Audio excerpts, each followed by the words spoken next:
So, as part of the effort to make the invisible transparent, we want to also look at what's going on in the actual choice situation. So, what's happening in a choice situation? Well, as I've said, we bring to these choice situations ourselves. We bring our minds and we bring our characters. And in the choice, what's happening is that there is something at stake. So, what makes a situation ethically salient or ethically significant or ethically sensitive is that there's something important at stake in the situation. And what matters is at risk of being lost. That there's some cost that could come if we're not careful to ourselves as we go through the situation. The severity of the ethically sensitive situation will kind of depend on how important the thing is that's at stake and what the risk is that we might lose it. That's going to kind of determine just how sensitive or salient it actually is. So let's look at those two examples I was talking about. You're looking after a patient, trying to develop a discharge plan. There's no appropriate discharge destination that's going to meet all of the patient's needs. So what's at stake? Well, there's a bunch of stuff. Treating the patient with compassion when they're doing things that we don't like may be a challenge, but that's going to be important. It's going to be important to meet the physical and mental health needs of the patient. It's going to be important to respect the patient's choice. It's going to be important to try to help the patient be in a situation where they can pursue a decent quality of life. It's going to be important that our discharge plan allows the system to function and makes room for those who are waiting for beds elsewhere who can't be admitted because there isn't an appropriate bed available.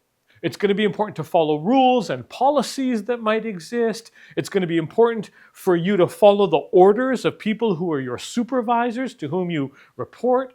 It's going to be important that you work to scope. By that, what I mean is that when you've got patients in hospital, for example, who no longer need to be there, then the staff serving this patient, supporting this patient's needs, aren't necessarily doing what their expertise has trained them to do. They're not necessarily providing nursing care. They're providing more support care. It could be residential care, care with daily living activities, things like that. So they're not doing what they're excellent at, what they've trained to be excellent at. So performing to function is going to be really important. It's going to be important not to discriminate against this patient. Notice that part of the reason this patient is here is because of their socioeconomic circumstances. They're unhoused. And so are we treating them differently because of something that may not matter or should not matter?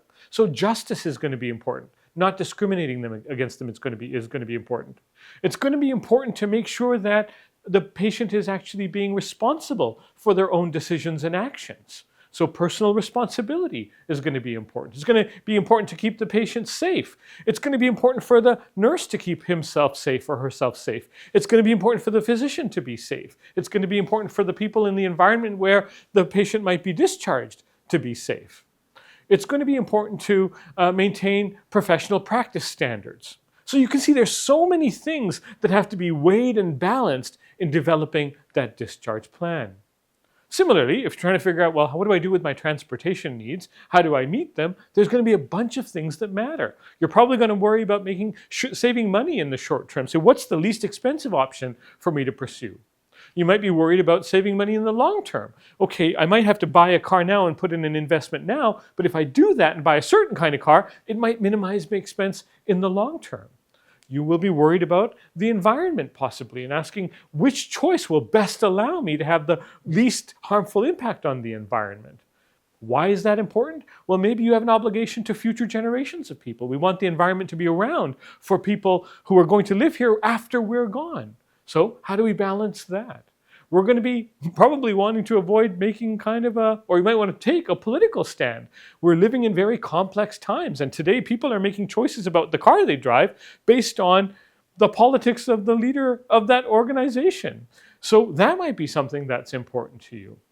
not being seen badly by others. You might want to be judged a certain way or give a certain image to people, and protecting that image might be important to you. Comfort, convenience, safety, all of these things are going to be important to you as well. So you can see, even in the decision about how to deal with your transportation needs, there's a bunch of values that are going to be at stake. So an ethically salient situation is one where there are things that matter, like both of these stories, and where risk of losing some of these things. However you deal with the discharge, whatever car you buy, or however you deal with your transportation needs, you may not be able to live up to all of this stuff. Ethically salient situations, again, as we've talked about, also happen in a web of relationships. There's the relationship with ourselves, relationship with other people. There's also the relationship with the environment, the built environment. For example, in the story of the discharge plan, a crucial player is what hospitals are there, what shelters are there, what long-term care facilities are there, what assisted living facilities are there.